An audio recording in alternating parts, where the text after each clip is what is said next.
मेरे प्रिय भाई बहनों, आप सब कैसे हैं। आशा करती हूँ आप लोग सब अच्छे होंगे, प्रभु में आनंदित होंगे।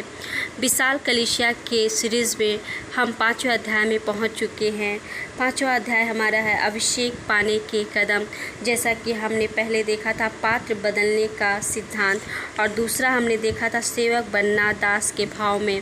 आज हम लोग देखेंगे कि हम परमेश्वर के वचन से देखेंगे कि एक पिता ग्रहण करना। तो मेरे प्रिय भाई बहनों, आइए हम लोग तीसरे बिंदु को सुनते हैं और शिक्षाओं को ग्रहण करते हैं। तीसरा बिंदु है एक पिता ग्रहण करना। जब परमेश्वर आपकी अगुवाई परमेश्वर के जन के पीछे हो लेने के लिए करते हैं, तब जैसा कि एलिया के पीछे हो लिया था, तब आपके लिए यह महत्वपूर्ण है कि उसे पिता के रूप में ग्रहण करें। आप एलीशा की कहानी से ध्यान देंगे कि उसका संसारिक पिता सापात था। दूसरा राजाओं 3:11। हाँ, सापात का पुत्र एलीशा। तथापि जिस समय एलिया स्वर पर उठा लिया गया, तब एलीशा ने एलिया को हे मेरे पिता कहा था। यह उसने अनजाने में और स्वाभाविक रूप से कहा था। दूसरा राजाओं 2 अध्याय 12वां पद। और एलीशा उसे देखता और पुकारता रहा, हाय मेरे पिता, हाय मेरे पिता। परमेश्वर के जन को एक पिता के रूप में क्यों महत्वपूर्ण होना है, इसका क्या अर्थ है। मैं आपके ध्यान में 2 अति महत्वपूर्ण कारणों को लाना चाहती हूँ कि आपको इसे क्यों पिता के रूप में ग्रहण करना चाहिए। परमेश्वर के जन को पिता के रूप में ग्रहण करने के लिए 2 महत्वपूर्ण कारण हैं। पहली बात, एक व्यक्ति जिसके पास पिता नहीं है वह उससे एकदम भिन्न होता है, जिसके पास माता पिता दोनों हैं। एक जन जिसके पास पिता है वह जीवन में मार्गदर्शन और दिशा निर्देश पाता है, परंतु एक पिता विहीन व्यक्ति का जीवन संघर्षों से भरा होता है। एक अनाथ के लिए दशा खराब होती है। अनाथों को संघर्ष घेरे रहते हैं। एक अनाथ का भविष्य अत्यंत अनिश्चित होता है। ठीक यही बात सेवकाई में होती है। जब वहाँ आपको सही पथ पर चलाने एवं प्रभावित करने के लिए कोई ना हो, तब आपको सेवा विहीन में विभिन्न प्रकार के संघर्षों से सामना करना पड़ता है।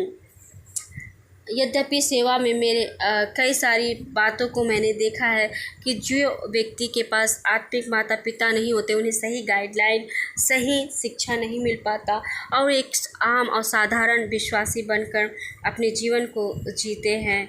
लेकिन दूसरी बात को अगर हम देखते हैं, दूसरे कारण को देखते हैं कि एक पिता होना क्यों महत्वपूर्ण होता है, क्योंकि एक पिता से बच्चों में स्वाभाविक मीरास बहती है, यह प्रभावित होती है।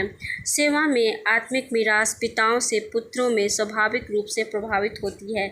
जब मेरे पिता की मृत्यु हुई, तब उनका वसीयतनामा अदालत में पढ़ा गया। वे अपनी संपत्ति अपने बच्चों के लिए छोड़ गए थे। हालांकि उनके पास बहुत से कर्मचारी और मित्र थे, पर उनके लिए उन्होंने कुछ नहीं छोड़ा था, सब कुछ अपने बच्चों के लिए छोड़ा था।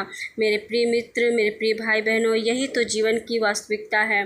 मीरास सामान्यतः बच्चों के पास ही जाती है या उन्हें ही मिलती है। ऐसा कुछ है जो कि आत्मिक मीरास के रूप में जाना जाता है।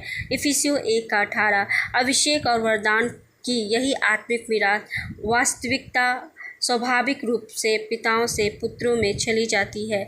यह पिता से उसके सहकर्मी या मित्रों या उनकी बराबरी वालों में नहीं जाती है।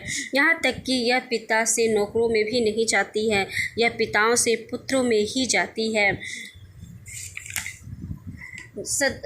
हम लोग देखेंगे यूहन्ना 8:35 में, दास सदा घर में नहीं रहता, पुत्र सदा रहता है। इसलिए यदि आपके पास परमेश्वर के जन से रिश्ता है, जो पिता पुत्र का रिश्ता बन जाता है, तब आप एक अभिषेक की, एक आत्मिक मीरास की अपेक्षा कर सकते हैं कि वह उसमें से आप में अपने आप से बहने लगे, बिना किसी प्रयत्न के, स्वतः ही। एक पिता को कैसे प्राप्त करें, यह बिंदु है। एक पिता को कैसे प्राप्त करें। आप किसी जन को एक पिता के रूप में कैसे प्राप्त करें।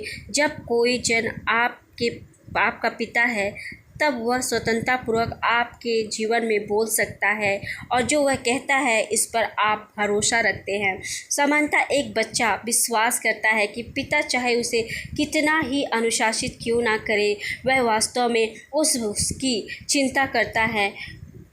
यदि किसी जन के बारे में आपके मन में कोई शंका हो या आप उसके प्रति संदेह रखते हों, वह व्यक्ति आपके लिए एक पिता नहीं हो सकता।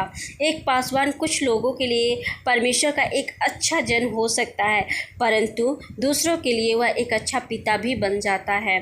जब एक व्यक्ति आपके लिए एक अच्छा पिता बन जाता है, तब मुख्य विशेषताओं में से उसमें पूर्ण भरोसा रखने की मनोवृत्ति होती है।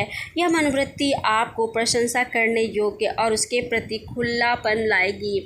आप वास्तव में ऐसे किसी जन पर अपनी आत्मा नहीं खोल देंगे जब तक कि आप उस पर विश्वास ना करते हों।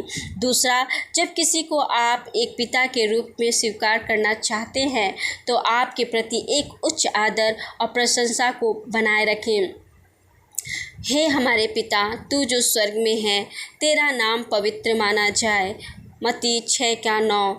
आपके पिता की इच्छा सेवा में पूरी होने दें। यदि वह आपसे प्रार्थना करने और उपवास रखने को कहता है क्योंकि आप विश्वास करते हैं कि यह आपकी अपनी भलाई के लिए है, तो ऐसी बात को होने दें। तीसरा है, पिता के पद और अधिकार को ग्रहण करें। जितनी बार हम प्रभु की प्रार्थना करते हैं, हम प्रार्थना के अंत में कहते हैं, राज्य और पराक्रम और महिमा सदा तेरे ही हैं। हम निरंतर अपने स्वर्गीय पिता के पद को स्वीकारते और उसकी पुष्टि करते हैं।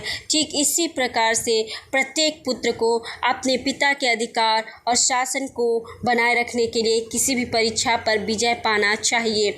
पिता से कभी ना लड़े, यह एक खतरनाक अपमान है। इसके बदले पिताओं को सम्मान दे। नीति वचन 30:17। जिस आँख से कोई अपने पिता पर अनादर की दृष्टि करे और अपमान के साथ अपनी माता की आज्ञा ना माने, इस आँख को तराई के कौवे खोद खोद कर निकालेंगे और उकाब के बच्चे का खा डालेंगे। हे मेरे प्रिय भाई बहनों, मैं आप लोग से यह कहना चाहती हूँ कि आप लोग परमेश्वर की आज्ञाओं के अनुसार अपने जीवन को जिए, अपने पिताओं की आज्ञाओं को माने और अपने परमेश्वर के आशीष को, उनके अभिषेक को अपने जीवन में उतरते हुए देखें और अपनी कलीसिया में एक अभिषेक परमेश्वर के दास, परमेश्वर के जन बनकर सेवकाई को करें, ताकि आपकी कलीसिया एक विशाल कलीसिया बन जाए। परमेश्वर इस अध्ययन के द्वारा, इस शिक्षाओं के द्वारा हम सबको आशीषित करें। यदि आपको ये आज का शिक्षा अच्छा लगा हो, कमेंट्स करें, लाइक करें, शेयर करें। Thank you. जय मसीह की।